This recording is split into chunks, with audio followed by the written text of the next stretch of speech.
할렐루야. 귀하고 복된 주님의 날 하나님의 자리에 예배의 자리에 오신 여러분들을 주님의 이름으로 환영하고 복을 빕니다. 한 주간 어떻게 지내셨는지 잘 모르겠습니다. 사순절을 지금 보내고 있는데 저희가 한 주간의 삶을 되돌아보면 부족한 것밖에 없고요. 또 하나님 앞에 나올 수 없는 그런 연약한 자들이지만 그럼에도 불구하고 주님께서 우리를 또 예배의 자리로 불러주셨습니다. 예배를 통해서 하나님 주신 감격과 또 하나님 주신 은혜가 이 자리 가운데 가득하기를 간절히 소원합니다. 이제 다 함께 우리의 마음을 모아서 영과 진리로 하나님께 예배 드립니다.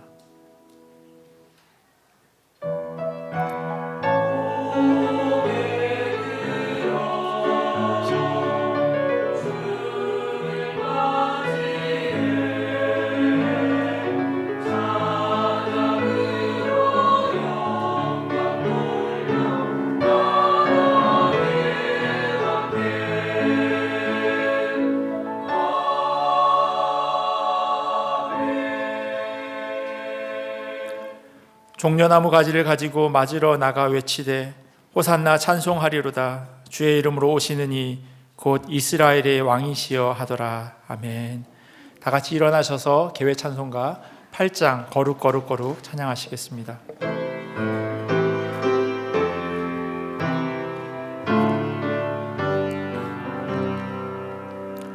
거룩 거룩 거룩 전능하신 주님, 이른 아침 우리 주를 찬송합니다. 거룩 거룩 거룩 자비하신 주님, 성삼위일체 우리 주로다. 거룩 거룩 거룩 주의 보좌 앞에 모든 성도 멸류관을 어서 드리네. 천군 천사 모든 주께 굴복하니 영원히 위에 계신 주로다. 거룩 거룩 거룩 주의 빛난 영광 모든 죄인을 어두워 볼 수 없도다. 거룩하신 이가 주님밖에 없네. 온전히 전능하신 주로다. 거룩 거룩 거룩 전능하신 주님, 천지 만물 모두 주를 찬송합니다. 거룩 거룩 거룩 전능하신 주님, 성삼위일체 우리 주로다. 아멘. 성시교동문 129번 종려주일입니다. 성시교동문 129번 종려주일 같이 교독하겠습니다. 시온에 따라 크게 기뻐할지어다. 보라, 내 왕이 내게 임하시나니 그는 공의로우시며 구원을 베푸시며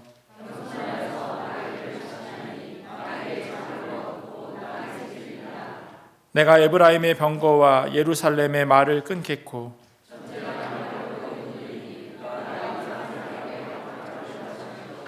그의 통치는 바다에서 바다까지 이르고 앞에서 가고 뒤에서 따르는 무리가 소리 높여 이르되 주의 이름으로 오시는 이여 가장 높은 곳에서 호산나 하더라. 아멘. 다 자리에 앉으셔서 같이 기도하며 나아가겠습니다. 오늘은 한 주간 우리의 삶을 되돌아보면서 회개하는 기도로 주님 앞에 나아가기를 원합니다. 제가 예배를 시작하면서도 말씀드렸지만 부족하죠.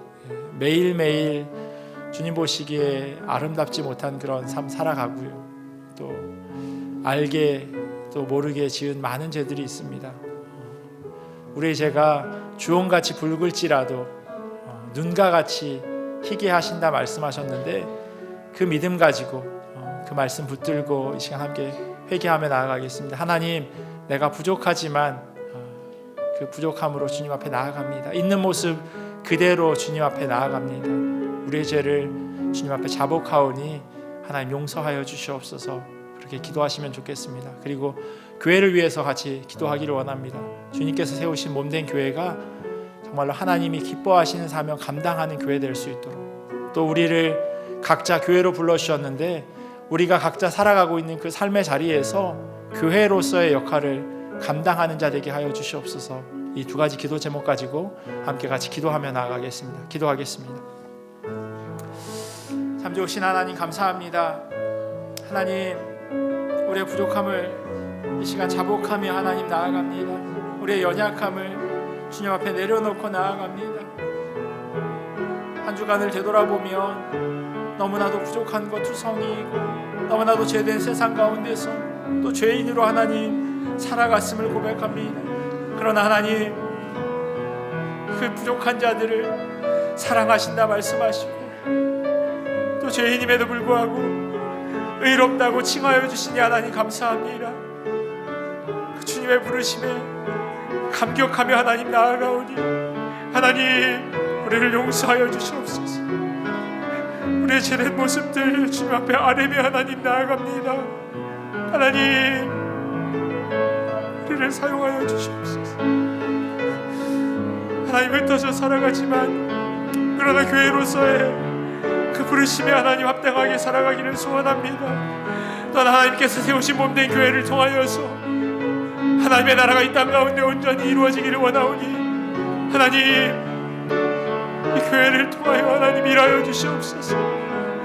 주의 이름만이 온전히 높여지게 하시고 주님만을 바라보게 하시고 우리가 있는 이곳 가운데서 주님의 소명과 사명을 감당하는 교회 될 수 있도록 은혜로 도와여 주시옵소서. 그리하여서 하나님의 이름만이 온전히 드러나게 하시고 주의 영광만이 온전히 나타날 수 있도록 주여 역사하여 주시옵소서. 감사하며 사랑이 많으신 예수님의 이름으로 기도합니다. 아멘. 우리를 대표해서 강석 장로님 나오셔서 기도하시겠습니다.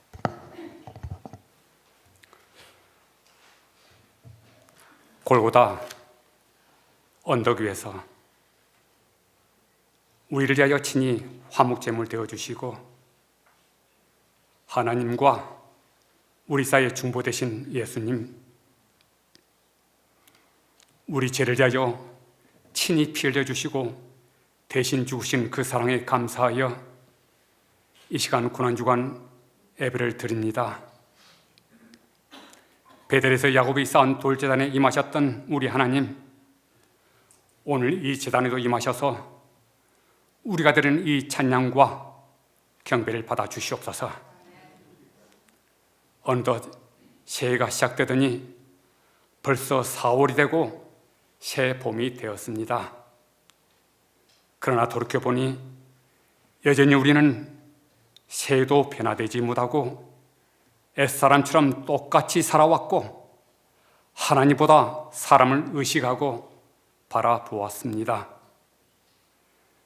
우리의 신앙 연륜만큼 믿음이 커지지도 못했고 더욱 기도하지 못하였사오니 이 고난주간 우리의 잘못을 사하여 주시고 용서하여 주시옵소서. 이스라엘 민족이 오랫동안 메시아를 기다렸던 것처럼 우리 또한 주님 다시 오실 날을 기다리며 이 봄에 기도와 소망의 씨앗을 심습니다. 간절히 바라고 나옵기는 이 국민 담임 목사로 인하여 우리 나야가라 한인 장로회가 날로 더 붕게 하시고 성장케 하여 주시옵소서. 주의 종에게 능력의 기름을 부어주시고 담백게 하여 주시고 목회의 비전을 잘 펼쳐가게 하여 주시옵소서. 그리하여 이 캐나다 남쪽 땅 복음을 책임지는 반석 같은 우리 교회 되게 하여 주시옵소서. 여호와 하나님, 사랑과 말씀으로 가르치고자 하오나 우리 교회 청년부는 비어버린 지 오래이고 교회 학교는 날로 더 쇠약해져만 가고 있습니다.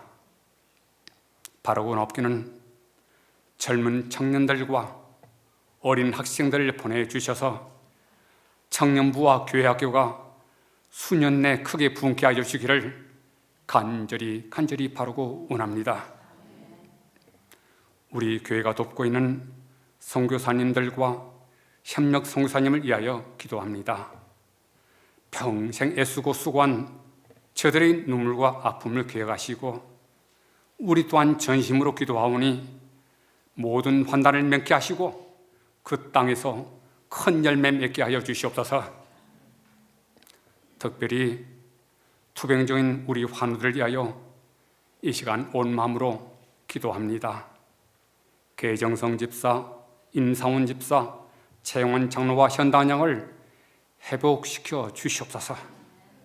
또한 알려지기를 원치 않으며 수술을 앞둔 두 아들도 있사오니 우리 주님 이 시간 저들을 만져주시고 치유하여 주시옵소서. 오직 여호와를 앙망하는 자들은 새 힘을 얻을 것이라고 했사오니 저들 모두 돋는 내 아침빛 같고 구름 넘는 아침 같고 땅에서 움트는 새풀처럼 강건케 하여 주시옵소서. 여호와 하나님, 이 세상이 전쟁과 기근과 경제 문제로 날로 더 흉악해져 가고 있습니다. 말씀으로 세상을 창조하시고 사람을 빚어 만드신 우리 하나님, 장차 어떤 환난이 몰려올지라도 낮의 해와 밤의 달이 우리를 해치 못할 것처럼 모든 환난을 맺게 하시며 우리 가족을 지켜주시고 우리 교회를 지켜주시고 떠난 우리 조국 캐나다를 지켜주시옵소서. 그래요, 새롭게 시작되는 4월의 이 봄에 우리 모두에게 믿음의 기적들이 만들어져 가고 새로운 기적들을 체험하는 놀라운 역사와 간증이 있게 하여 주시옵소서. 하나님이 택하셔서 이 재단으로 보내주신 주의 종이 이 시간 말씀을 선포하고자 합니다. 사랑하는 젊은 종에게 신령한 은사를 7배나 더해 주셔서 이 시간 선포되는 귀한 말씀들이 우리에게 큰 위로가 되게 해주시고 능력이 되게 해주시고 기쁨이 되게 하여 주시옵소서.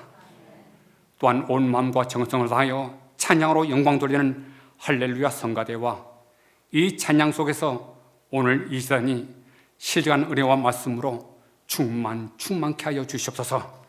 말씀이 육신되 우리 가운데 임하신 예수 그리스도의 이름으로 간절히 기도하옵나이다. 아멘.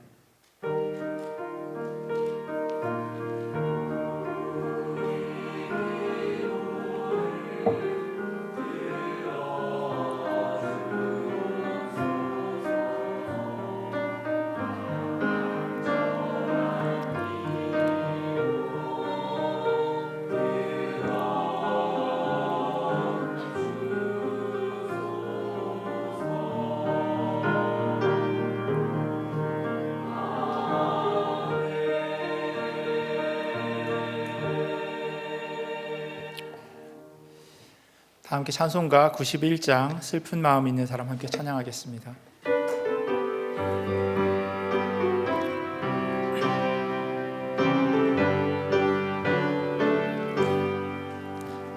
슬픈 마음 있는 사람 예수 이름 믿으며 영원토록 변함없는 기쁜 마음 얻으니 예수의 이름은 세상의 소망이요 예수의 이름은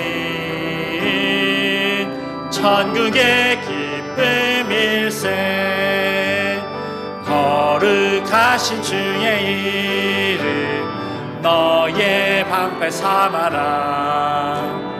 환난 시험 당할 때에 주께 기도드려라. 예수의 이름이 세상의 소망이요. 예수의 이름이 천국의 기쁨일세.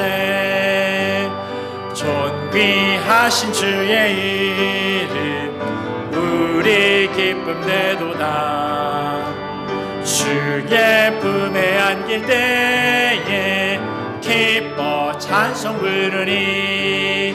예수의 이름은 세상의 소망이요. 예수의 이름은 천국의 기쁨일세.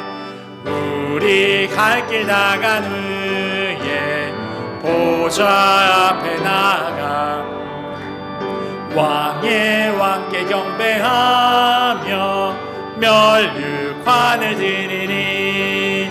예수의 이름은 세상의 소망이요.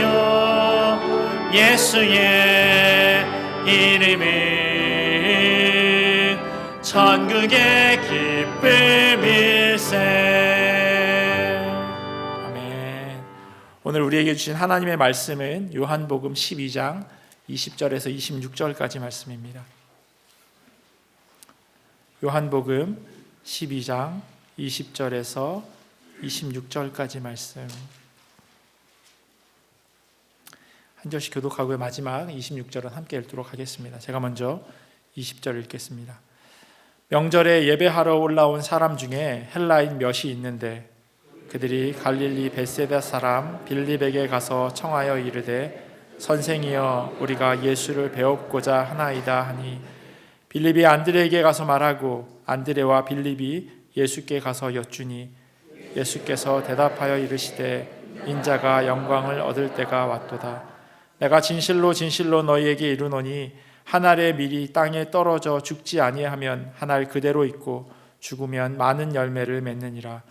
자기의 생명을 사랑하는 자는 잃어버릴 것이요 이 세상에서 자기의 생명을 미워하는 자는 영생하도록 보전하리라. 함께 읽겠습니다. 사람이 나를 섬기려면 나를 따르라. 나 있는 곳에 나를 섬기는 자도 거기 있으리니 사람이 나를 섬기면 내 아버지께서 그를 귀히 여기시리라. 아멘. 하나님의 말씀입니다. 할렐루야. 성가대 찬양해 주시겠습니다.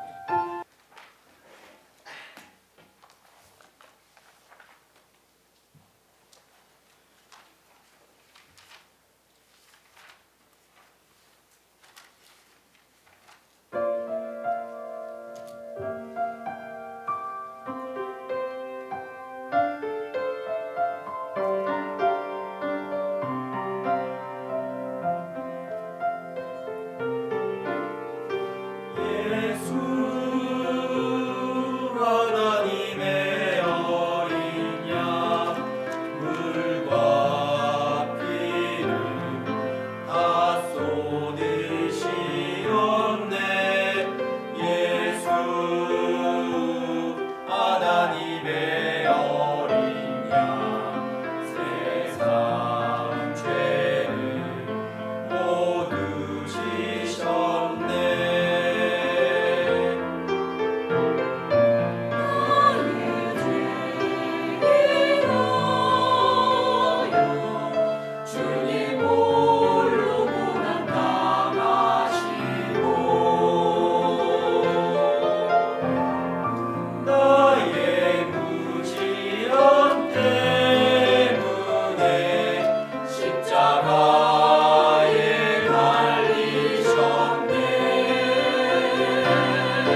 귀한 찬양 감사합니다. 오늘이 예수님께서 십자가에 달려 돌아가시기 위해서 예루살렘에 입성한 그날을 기념하는 날입니다. 종려주일로 오늘 함께 모였습니다. 제가 군에 있을 때요, 제대하면 꼭 해보고 싶은 게 두 개 있었습니다. 군대에 있으면 이제 말년이 되면 이런저런 생각을 많이 하게 되는데 나가면 꼭 이거 해야지라고 했던 게 두 개가 있었는데 뭐였냐면, 첫 번째는요, 군에 있을 때 영화를 봤는데 거기 남자 주인공이 너무 멋있게 보이는 거예요. 그래서 나가면 저 얼굴은 안 돼도 저 머리 모양은 좀 해보고 싶다. 그래서 이제 회색으로 염색하는 게 제가 바라는 거였어요. 나가면 꼭 머리를 회색으로 염색해야지라고 하는 거고, 두 번째는 미국 여행을 가고 싶었어요. 미국에 한 번도 가본 적이 없는데 제대하면 복학하기 전까지 시간이 있으니까 꼭 미국에 여행을 한번 해보고 싶다라고 생각을 했어요. 그런 꿈을 꾸고 제대를 했는데 언제나 꿈꾸는 것과 현실은 좀 차이가 있잖아요. 제대를 하고 제일 먼저 찾은 곳이 미용실이었어요. 미용실에 가서 이제 머리를 회색으로 염색하려고 하는데 얼마예요? 라고 물어봤더니 10만 원이라고 하더라고요. 그때 돈 10만 원이면요, 제가 그 학교 앞에 있는 식당에서 점심 한 끼를 3,000원에 사 먹을 수 있었거든요. 그러니까 점심을 한 30번 먹을 수 있는 돈이에요. 지금 토론토에 뭐 순댓국 뭐 제일 싸도 뭐 15불 99 막 이래요. 그래서 텍스 내고 또 팁 내면 20불이죠. 30번 먹으면 얼마예요? 600불. 머리 한 번 하는데 색깔을 하는데 600불 너무 과하기도 하고요. 그 정도의 주머니 사정은 되지 않아서 쓸쓸하게 미용실을 나왔습니다. 그리고 두 번째 원했던 게 있잖아요. 그래서 서류를 다 준비해서 미국 대사관을 찾아갔습니다. 미국 대사관을 찾아갔는데 그 영사 이렇게 인터뷰를 하죠. 관광비자, 지금은 안 하지만 그때는 관광비자 받으려고 인터뷰를 했는데, 그 인터뷰하는 미국 사람이 하는 얘기가, 너는 지금 휴학생이기 때문에 학생도 아니고 그렇다고 직장을 다니는 것도 아니고, 그리고 거기에 군대 문제까지 해결됐으니 가면 안 나올 가능성이 있다. 그래서 자기가 비자를 못 주겠다는 겁니다. 나중에 복학해서 다시 신청하라고. 근데 경험이 있으신 분은 아시겠지만 여권 맨 뒤에 체크를 해놔요. 그래서 리젝된 기록을 거기에 남겨놓는 거죠. 가지 말라는 겁니다. 그래서 속상한 마음에 두 개를 다 못했는데, 그래도 미국은 못 가면 그러면 한국이라도 좀 제대로 둘러보자라고 하는 마음에서 자전거를 한 대 사서 이렇게 시계 방향으로 한 바퀴를 돌았습니다. 자전거 5만 원짜리 자전거를 사서 전국 일주를 하는데 되게 낭만 있고 그런 거를 생각했는데 정말 좋은 추억이긴 했는데요, 생각처럼 그렇게 낭만이 막 이렇게 막 이러진 않았어요. 왜냐하면 일단 제가 출발했을 때가 12월 달이었거든요. 군대 위에 뭐 흔히 얘기 야상이라고 하는, 군대 위에 잠바 입고 아래는 스키복 바지를 입었는데, 출발할 때 추우니까 딱 출발하면 10분 정도 있으면 몸에 땀이 쫙 나요. 그래서 밤에는 그걸 다 다시 말려야 할 만큼 그 힘든 여정이었어요. 눈으로 보기에는 자동차를 타고 갈 때는 잘 못 느끼는데 그 완만한 경사를 제 허벅지가 다 느끼는 겁니다. 그러다 보니까 한 달 여행하고 집에 왔는데 여동생이 운동선수 다리가 됐다고 저보고 그렇게 얘기를 하더라고요. 생각했던 것처럼 쉽지 않은, 특별히 강원도 쪽으로 가게 되면 한국에 뭔 놈의 산이 이렇게 많은지, 정말 모터를 달고 싶다고 하는 생각이 굴뚝같이 날 정도로 정말 쉽지 않은 시간이었어요. 이렇게 직접 부딪혀 보면요, 생각하는 것과 보는 것 그리고 실제가 다름을 아주 절절히 실감하게 됩니다. 오랫동안 노려보던 것, 그거를 막상 샀을 때 그 기쁨과 즐거움이 생각처럼 오래가지 않은 것을 혹시 경험해 보셨는지 모르겠어요. 새 차를 샀는데 처음엔 너무 좋죠. 막 닦고 이러다가 누가 문콕이라도 하게 되면 막 화가 막 나죠. 근데 몇 년 타다 보면 부딪혀도 괜찮고 찌그러져도 괜찮고 사람이 그렇게 익숙해지게 마련입니다. 맛집이라고 길게 줄을 섰는데 막상 들어가 보면 내가 이렇게 길게 시간을 기다릴 만큼 그렇게 시간을 들일 만큼 이게 그렇게 맛있는 집인가라고 하는 생각이 들기도 합니다. 요즘 토론토에 한국에 있는 여러 체인점들이 막 프랜차이즈가 막 들어오고 있어요. 파리바게뜨, 무슨 피자집, 또 백종원 식당들이 막 들어오는데요. 백종원 식당이 생겨서 갔는데 다시 나왔어요. 사람이 너무 많은 거예요. 1시간, 2시간씩 줄을 서야 하고 그리고 투고도 없어요. 무조건 거기에서 먹어야 했어요. 근데 그게 처음에는 그런데 한 달, 2달 지나니까 점점 사람들이 줄어들고 지금은 언제든지 가서 먹을 수 있을 정도의 상황이 됐어요. 사람들이 처음에는 와 맛있나 보다 하면서 기다렸는데 먹어보니 그냥 원래 가던 식당에 가도 큰 차이가 없구나라고 하는 생각을 하게 된 것 같아요. 실제를 경험하는 것과 그냥 보고 생각하는 것에 차이가 있음을 우리는 살아가면서 참 많이 느낍니다. 학교나 직장이나 특별히 이민의 삶을 살아가고 있는 저희들 잘 느끼죠. 이민 오기 전에 꿈꿔왔던 것과 막상 이민 와서 피부로 느껴지는 그 이민의 삶의 차이가 얼마나 큰지 아마 실감하실 겁니다. 오늘 본문 말씀은요, 예수님께서 십자가에 달리기 위해서 예루살렘 성에 입성한 그 당시를 배경으로 하고 있습니다. 사람들의 여러와 같은 성원과 응원 속에 예수님께서 예루살렘으로 들어오십니다. 군중들은 드디어 이 사람이 우리를 로마로부터 해방시켜줄 구원자구나, 메시아구나 라고 생각했고요. 다윗 왕의 후손으로 우리를 아주 강력한 나라로 이끌 새로운 왕이구나 라고 기대하고 있었습니다. 특별히 오늘 사건의 시간적인 배경은요, 유대인들이 1년에 한 번씩 이스라엘 사람들이 출애굽한 이집트에서 탈출한 날을 기념하는 유월절 즈음이었습니다. 요한복음에 기록된 이 예루살렘 입성, 저희가 12장을 읽어갔는데요. 이 사건이 있기 바로 직전 11장에는 전혀 다른 이야기가 기록되어 있습니다. 한번 성경을 가지고 계시면요, 한 2장 정도만 앞으로 넘기시면 요한복음 11장이 나오는데요. 좋은 성경은 그 위에 작은 소제목이 달려 있어요. 제가 가지고 있는 성경에는 죽은 나사로를 살리시다라고 쓰여져 있습니다. 요한복음 11장에는 죽은 나사로가 살아난 이야기가 기록되어져 있어요. 그리고 12장으로 넘어오면 예수님께서 예루살렘 성으로 들어오는 사건이 연결되어져 있습니다. 그런데 조금만 자세히 살펴보면요, 시간적으로 이게 맞닿아 있는 것이 아님을 알 수 있어요. 그럼에도 불구하고 의도적으로 요한복음 11장과 12장을 이렇게 연결해 놓았습니다. 왜냐하면 이 두 사건이 서로 개연성이 있기 때문입니다. 요한복음 11장 18절을 보면요, 베단이라고 하는 지역에 대한 설명이 있는데 예루살렘에서 오리 정도 떨어져 있는 가까운 곳이라고 이야기합니다. 걸어서 1시간도 걸리지 않을 만큼 아주 가까운 곳이에요. 그런데 예수님께서 그곳을 찾으려고 하자 제자들이 아주 퉁명스럽게 반대합니다.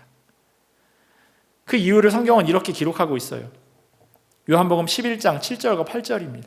그 후에 제자들에게 이르시되 유대로 다시 가자 하시니 제자들이 말하되 랍비여 방금도 유대인들이 돌로 치려 하였는데 또 그리로 가시려 하나이까.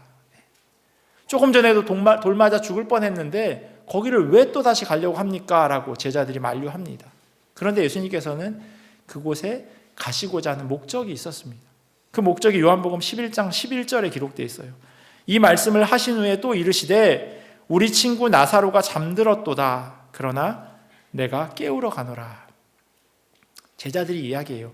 잠들었으면 일어나겠죠. 때가 되면 일어나겠죠. 그렇게 이야기합니다. 우리 잘 알고 있어요. 지금 나사로가 잠들었다고 하는 그 예수님의 말씀이 그냥 낮잠 자고 있는 게 아니라 그가 죽었다고 하는 것을 이야기하고 있다는 것을. 그리고 나서 예수님께서 나사로의 시체가 있는 동굴로 가십니다. 그 무덤 앞에 죽은 지 나흘이나 지나서 냄새나는, 사람 썩은 냄새가 나는 나사로가 들어있었어요. 예수님께서 나사로에게 나사로야 나오너라 라고 그렇게 외치십니다. 그러자 죽었던 나사로가, 몸에 붕대로 칭칭 감겨져 있는 그 나사로가 걸어 나오는 것을 목격하게 됩니다. 아주 신비한, 아주 기적 같은 일이 벌어지는 것. 이 일을 바라보는 두 가지 시선이 있었어요. 똑같은 사건임에도 불구하고 전혀 다른 시선을 가지고 있었습니다. 한 무리는 이런 생각을 가지고 있었어요. 유대 사람들 가운데 많은 사람들이 예수님을 믿게 됩니다. 요한복음 11장 45절에 이렇게 기록합니다. 마리아에게 와서 예수께서 하신 일을 본 많은 유대인들이 그를 믿었으나 그러면 반대쪽은 그렇지 않았다는 이야기를 하겠죠.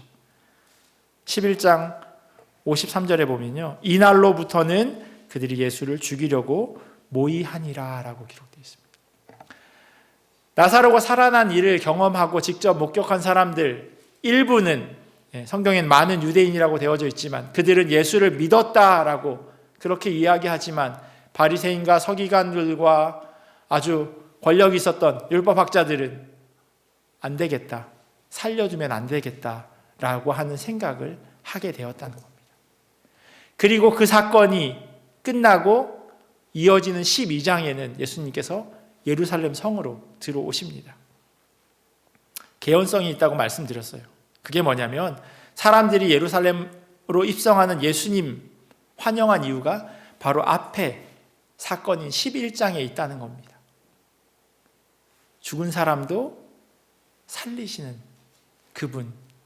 그분이 우리를 로마로부터 구원할 사람이구나라고 하는 것을 예루살렘에 살고 있었던 사람들이 직감한 겁니다. 자기들 나름대로 직감한 거죠. 오늘은 종려주일입니다. 그래서 저희가 예배 시작할 때 종려주일에 관련되어 있는 성시 교독을 하였습니다. 이집트에서부터 탈출한 것을 기념하는 6월절에 예수님께서 예루살렘으로 들어오신다고 하는 말을 듣고 사람들이 모여들었고, 직접 예수님을 목격하고 나서 구원하여 주십시오라고 하는 호산나라고 그렇게 외칩니다.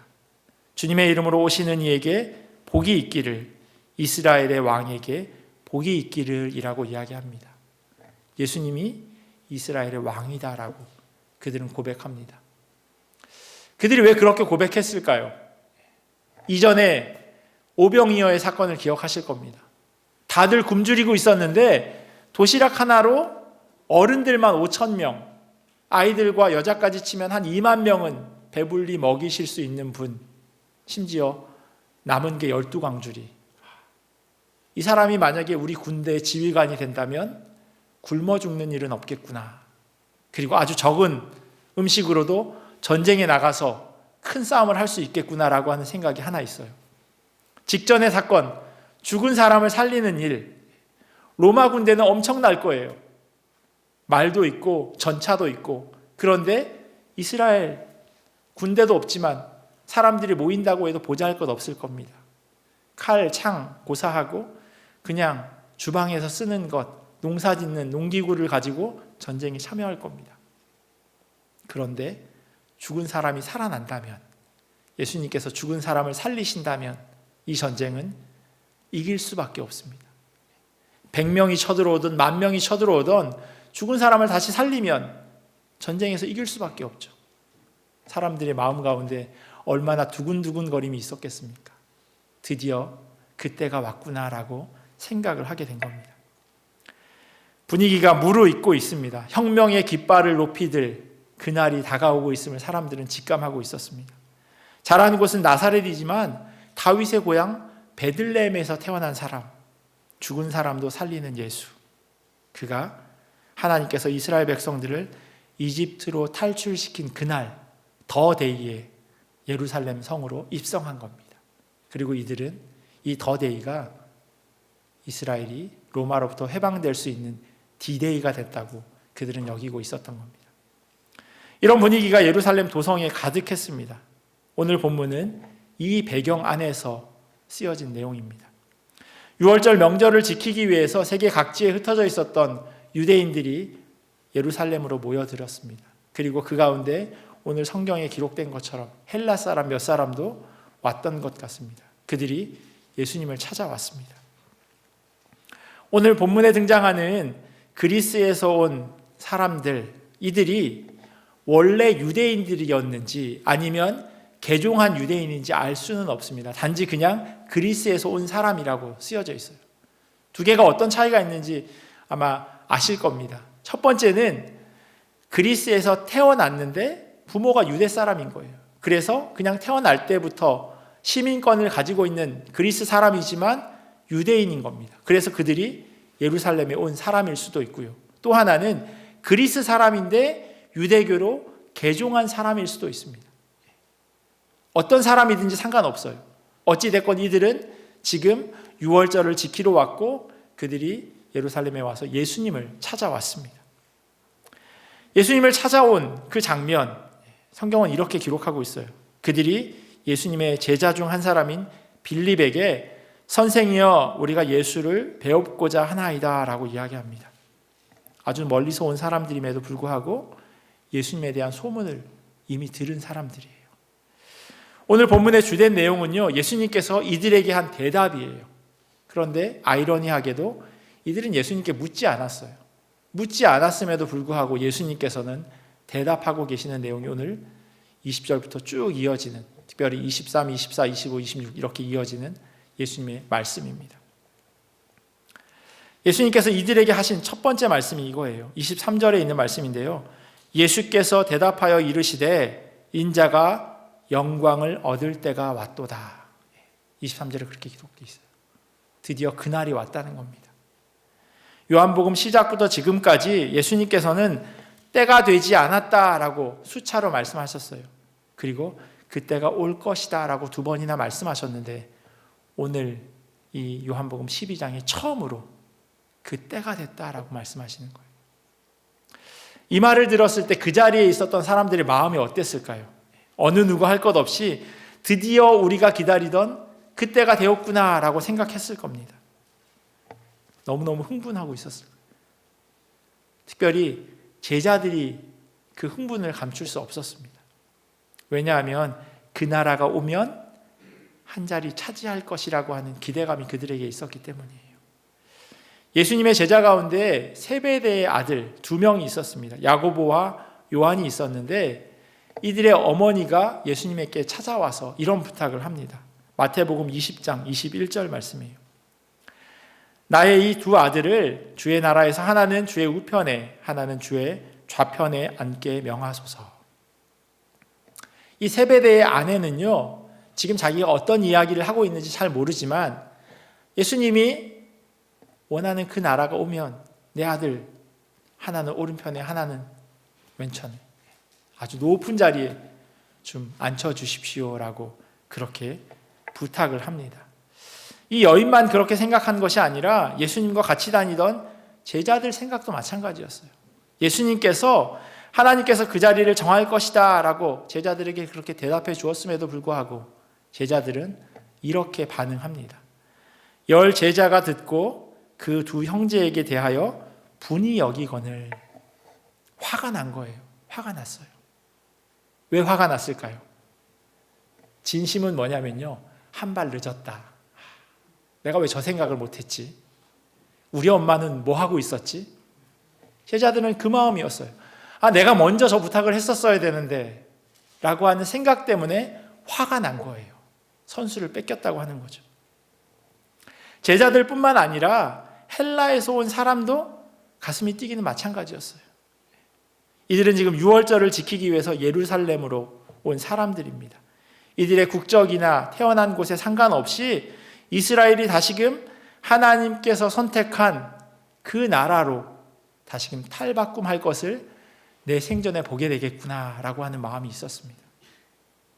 다윗과 솔로몬 때 그 강성했던 나라, 여기저기서 조공을 받았던, 지금은 비록 로마의 식민지로 살아가지만 드디어 우리나라가 내가 그것을 보게 되겠구나라고 하는 그런 두근거림이 이 헬라에서 온 사람들에게 있었습니다. 그래서 예수님을 찾아온 거예요. 예수님이 말씀하신 그때가 되었다고 하는 말은 제자들과 예수님을 보러 온 이들을 충분히 흥분하게 만들었습니다. 그런데 정말 예수님께서 말씀하신 영광을 얻을 때가 이 두 사람들이, 이 두 그룹에 있는 사람들이 생각했던 그것과 일치했나요? 오늘 본문을 보면 예수님께서 이 대답을 예수님을 따라다니던 제자들 그리고 헬라에서 온 사람들, 이 두 무리가 함께 있는 그 자리에서 말씀하십니다. 성경을 보면요, 어쩔 때는 제자들만 놓고 말씀하세요. 어쩔 때는 무리를 향해서 말씀하세요. 그런데 오늘 이 말씀은 함께 모여 있는 자리에서 말씀하세요. 관계적으로 보자면 제자들이 훨씬 예수님과 가깝죠. 하지만 의미적으로 보자면 이 두 그룹의 사람들이 별 차이 없다고 하는 것을 성경은 이야기합니다. 예수님을 열심히 쫓아다녔던, 함께 동고동락했던 제자들이나 잠깐 와서 예수님을 신기한 듯 찾아온 사람들이나 큰 차이가 없다고 하는 것을 말씀하고 있습니다. 제자들은 아마 엄청 기대하고 있었을 겁니다. 그때가 왔으니 이제 어떤 일이 일어날까 마음속으로 숨죽이고 예수님의 입을 쳐다보고 있었습니다. 이들에게 하신 예수님의 말씀이 오늘 본문 24절과 25절에 이렇게 기록되어 있습니다. 내가 진실로 진실로 너희에게 이르노니 한 알의 밀이 땅에 떨어져 죽지 아니하면 한 알 그대로 있고 죽으면 많은 열매를 맺느니라.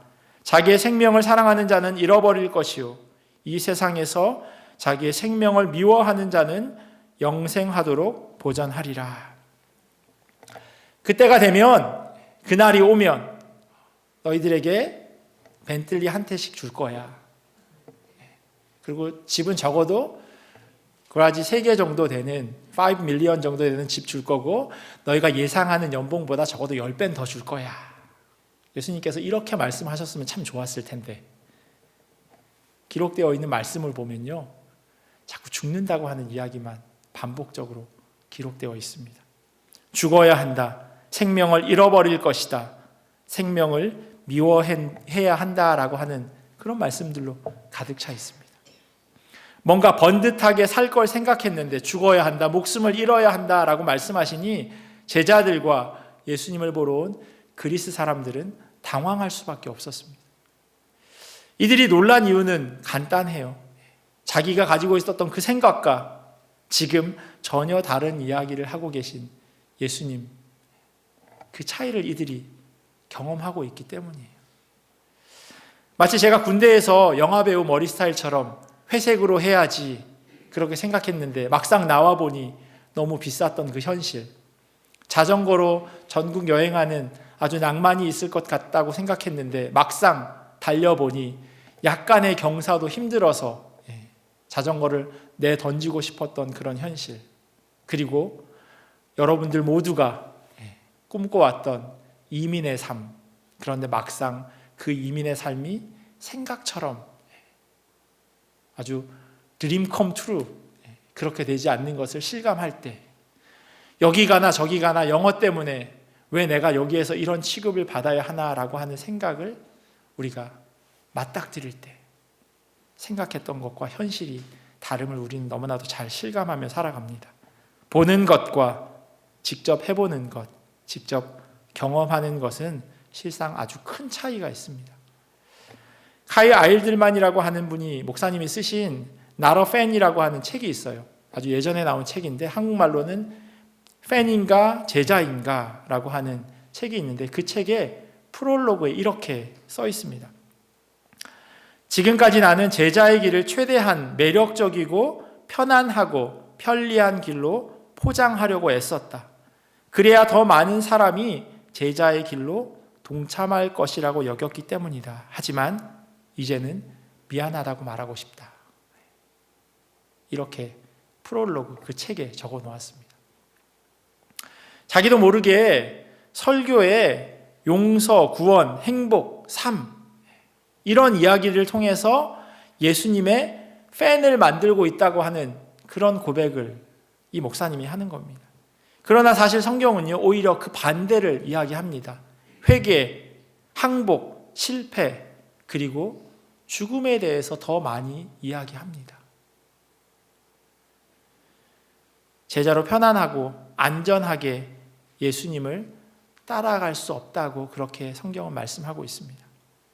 그런데 예수님의 주변에 있었던 사람들은 제자들까지 포함해서 그런 줄로 알고 있었습니다. 그래서 기대를 하면서 빨리 그날이 오기를 고대하고 있었던 겁니다. 하지만 막상 그 일이 닥쳤을 때 사람들이 보이게 될 반응을 예수님은 이렇게 말씀하십니다. 27절에 있는 말씀인데 세번역 성경으로 제가 읽어드릴게요. 지금 내 마음이 괴로우니 무슨 말을 하여야 할까? 아버지, 이 시간을 벗어나게 하여 주십시오 하고 말할까? 이런 느낌이 든다는 겁니다. 제자로 살아가는, 예수님을 따라가는 그 삶을 직접 목도하고 경험하게 되면, 체험하게 되면 너무 괴로워한다는 거예요. 이 시간이 벗어났으면 좋겠다라고까지 고백하게 될 것이라고 예수님 말씀하십니다. 예수님이 걸어가시는 그 길, 아주 힘겨운 길이었습니다. 그걸 예수님 주변에 있었던 사람들은 알지 못했습니다. 넓은 길, 편한 길, 그 길로 가면 이제 고생 끝 행복 시작이다라고 그렇게 꿈꿔왔던 겁니다. 산상수훈에서도 예수님께서 다음과 같이 말씀하셨습니다. 좁은 문으로 들어가라. 멸망으로 인도하는 문은 크고 그 길이 넓어 그리로 들어가는 자가 많고 생명으로 인도하는 문은 좁고 길이 협착하여 찾는 자가 적음이라. 그런데 예수님께서 이것 때문에 오셨다고 말씀하세요. 제가 27절 전반부를 읽어드렸는데 전체를 다 읽어드릴게요. 지금 내 마음이 괴로우니 무슨 말을 하리요? 아버지여, 나를 구원하여 이 때를 면하게 하여 주옵소서. 사람들은 이렇게 얘기할 수 있을 거라는 거예요. 그런데 예수님이 하고 싶었던 이야기는 그 다음이에요. 그러나 내가 이를 위하여 이 때에 왔나이다. 예수님께서 이 일을 위하여 오셨고요. 26절에 보면 사람이 나를 섬기려면 나를 따르라라고 말씀하세요.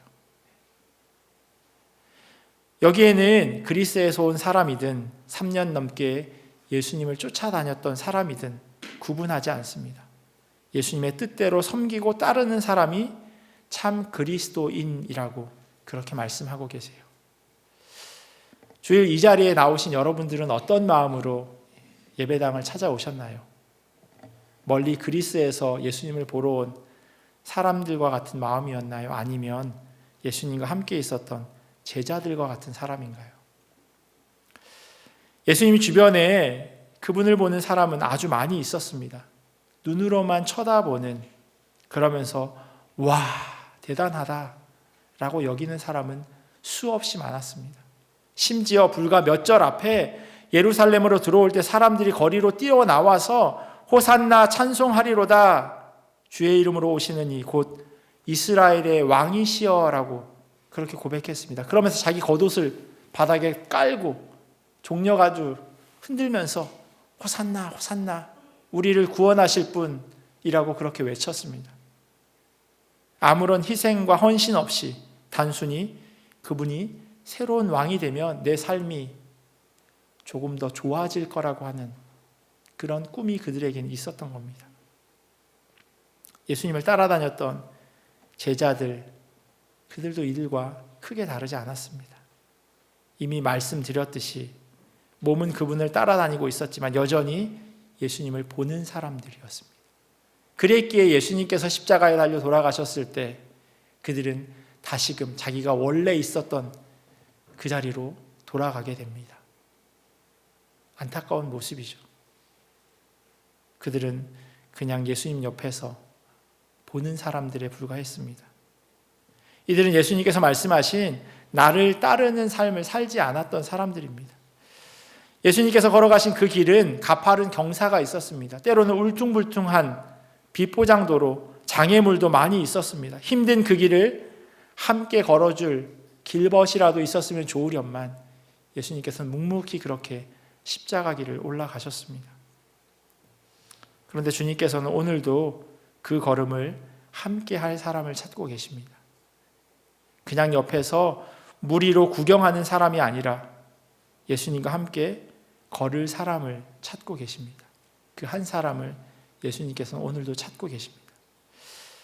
여러분들은 어떤 사람들이신지 모르겠습니다. 그냥 예수님을 곁에서 보는 사람인지, 진짜 예수님을 따라가려는 사람인지, 팬으로 열심히 응원하면서 잘하는구나 라고 보는 사람인지, 아니면 직접 그 경기에 같이 뛰는 그런 선수로 부름받았는지. 성경은요, 우리가 그렇게 선수로 부름받은 사람이라고, 제자로 부름받은 사람이라고 이야기합니다. 그것을 성경은 제자, 디서플린이라고 얘기하죠. 디사이플, 디서플린, 힘듦을 참아내는 것, 그게 바로 디사이플스라고 이야기하지 않습니까? 오늘은 같이 기도하면서 말씀을 맺으려고 합니다. 한번 곰곰이 묵상하셨으면 좋겠습니다. 나는 과연 오늘 설교 제목에 있는 것처럼 보는 사람인지 아니면 따르는 사람인지, 예수님을 바라보면서 그냥 좋아하는 사람인지 아니면 팔로워로, 제자로 그렇게 살아가는 사람인지. 한 알의 밀이 땅에 떨어져서 죽지 않으면 한 알 그대로 있지만 죽으면 열매를 많이 맺는다고 예수님께서는 말씀하시는데, 나는 혹시 여전히 썩어지지 않는 그런 밀알은 아닌지. 주님께서는 나에게 계속해서 나를 따라오라고 말씀하시는데 나는 그저 멍하니 가시는 걸 쳐다보는 사람은 아닌지, 지금 이 시간 우리 마음 가운데 말씀하시는 주님의 음성에 귀 기울이는 시간 되기를 간절히 소원합니다. 함께 같이 기도하겠습니다. 하나님, 우리를 제자로 불러주셨음에도 불구하고 우리는 그저 방관하는 모습으로, 그저 바라보는 모습으로 그렇게 살아갈 때가 많이 있음을 주님 고백합니다. 하나님, 우리 그 나약함을 하나님 용서하여 주시옵소서. 끊임없이 찾으심에도 불구하고 괜찮다고 지금 이대로가 좋다고 그렇게 고백하지는 않는지, 하나님이 주님의 부르심에 반응하게 하여 주시옵소서. 주님과 걸음을 맞추며 그렇게 함께 걸어가는 자 되기를 간절히 원합니다. 어렵고 힘들 때만 찾는 분이 아니라 주님이 원하시는 대로 그렇게 우리가 살아갈 수 있도록 주님 결단하기를 소원합니다. 특별히 하나님 종려주의를 보내면서 호산나 호산나 다윗의 자손이여 찬송하리로다 고백한 그 방관자적인 삶을 살아가는 것이 아니라 전심으로 내 마음을 다하여 그렇게 고백하는 자 될 수 있도록 주여 은혜로 더하여 주시옵소서. 주의 부르심 가운데 반응하게 하여 주시옵소서. 그리하여서 주님, 내가 여기 있습니다, 주님 찾으시는 그 한 사람이 내가 되겠습니다라고 고백하며 나아갈 수 있도록 주여 은혜로 도와여 주시옵소서. 우리의 연약함들, 우리의 부족함들 주님 아시지. 그 부족함들 하나님 내려놓습니다. 다시금 우리가 결단하게 하시고 우리를 불러주신 그 사명과 소명을 온전히 감당하는 자 될 수 있도록 주여 은혜로 도와여 주시옵소서.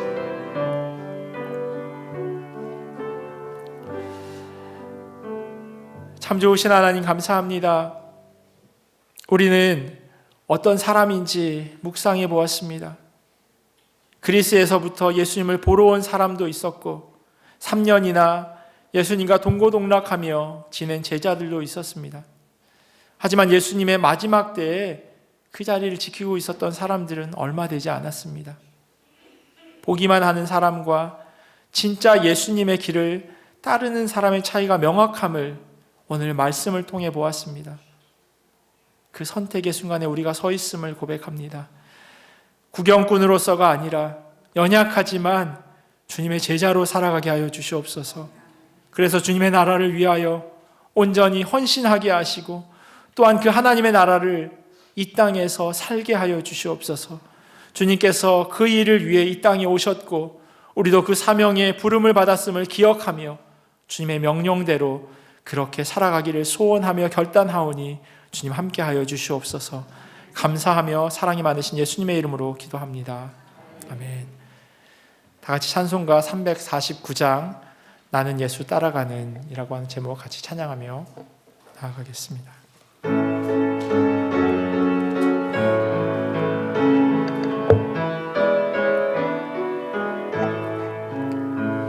나는 예수 따라가는 십자가 군 사람 주 이름 증언하기를 왜 주저하리요 다른 사람 피 흘리며 나가서 싸울 때 나 혼자 편히 앉아서 바라만 보리요 다른 사람 어찌든지 나 주님의 용사되리 나는 주의 군사되 충성을 맹세하여 내가 승리하기까지 주내로 싸우리 주님의 용사된 내게 주의 일 맡기소서 큰 싸움이 시작되어 용사를 부른다 일어나 전쟁 마당에 나어서 나가자 거룩하신 주님 위해 싸우러 나가자 주님의 권능 힘입어 다 이길 때까지 다른 사람 어찌든지 나 주님 용사되리 나는 주의 군사되 충성을 맹세하여 내가 승리하기까지 주내로 싸우리 주님의 용사된 내게 주의 일 맡기소 다 일어나서 봉헌하시겠습니다. 그 승리 영광 위에 싸워야 하리라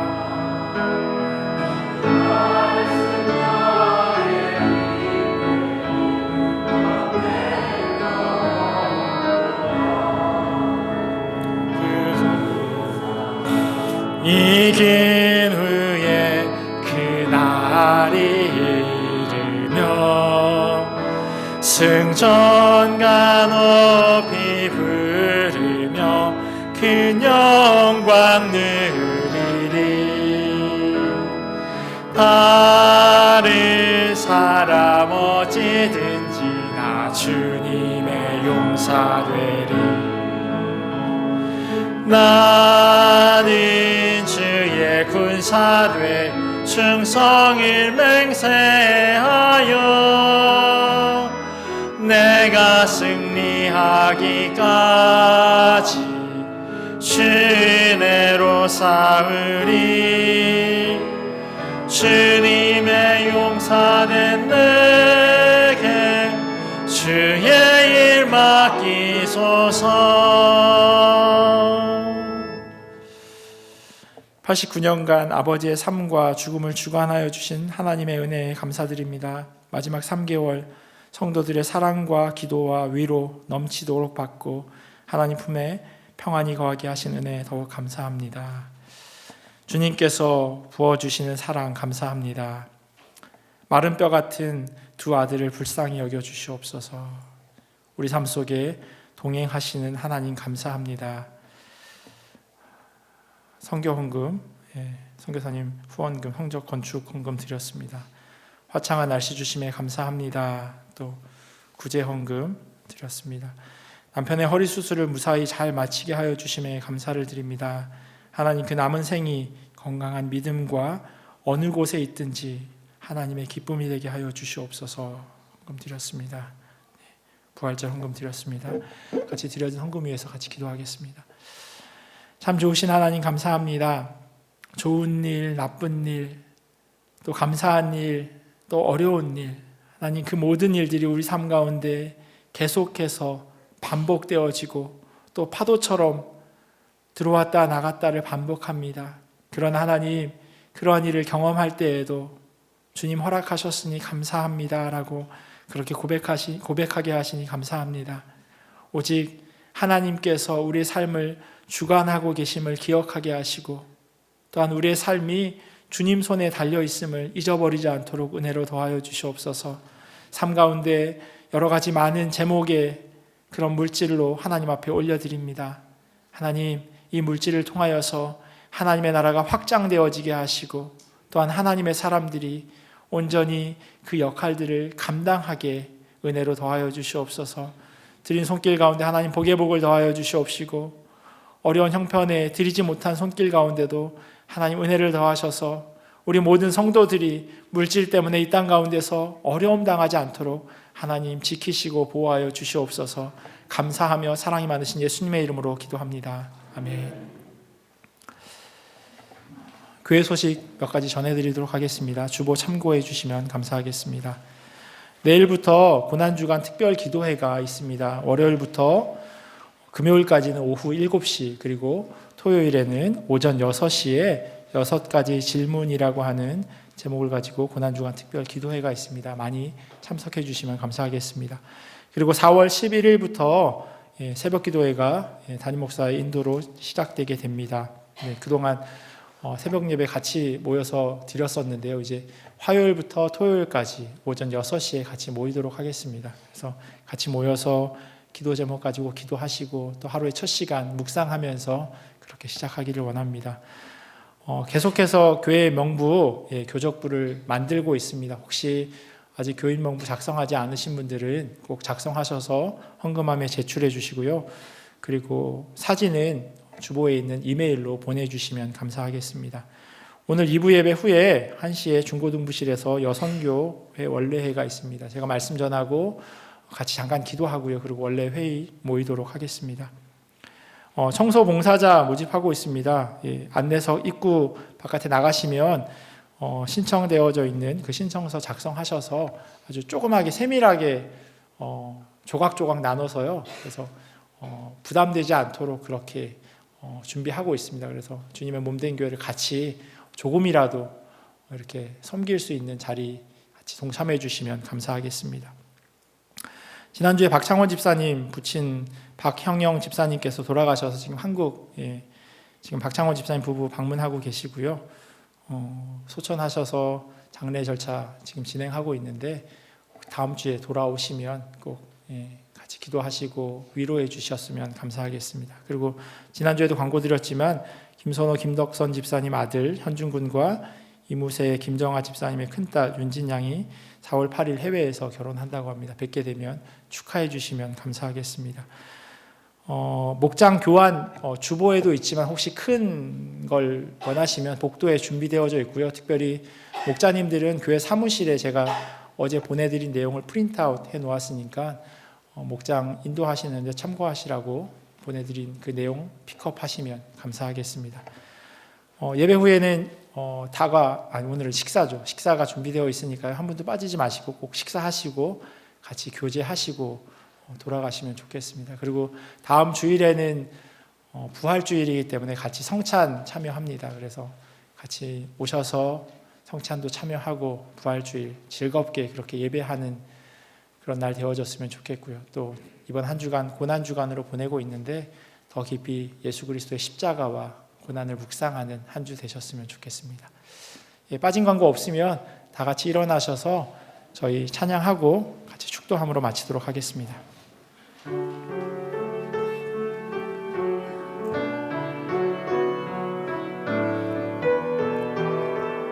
세상 다 변하고 세상 다 변하고 이 삶의 끝이 와도 주 없인 살 수 없네. 주만이 내 영광 변치 않는 진리 주 없인 살 수 좋으신 아버지 진실하신 친구 좋으신 아버지 진실하신 친구 주 없인 살 내 소망 내 위로 내 소망 내 위로 내 영광 내 기쁨 주 없이 살 수 내 주 없이 살 수 없네 내 주 없이 살 수 없네 내 주 없이 살 수 없네 내 인생의 등대 내 삶의 소망 내 주 없이 우리 한 번 더 고백하겠습니다. 내 주 없이 살 수 없네 내 주 없이 살 수 없네 믿음으로 고백합시다. 내 주 없이 살 수 없네 내 인생의 등대 내 삶의 소망 내 주 없인 살 수 없네. 아멘. 지금은 우리 주 예수 그리스도의 크신 은혜와 하나님 아버지의 사랑하심과 성령님의 교통하심이 주님의 제자된 모습으로 살아가기를 결단하는 주님의 자녀들 머리 위에 그리고 이들의 가정과 삶의 자리와 주님의 몸된 교회 위에 지금부터 영원토록 함께 하시기를 간절히 축원하옵나이다. 아멘.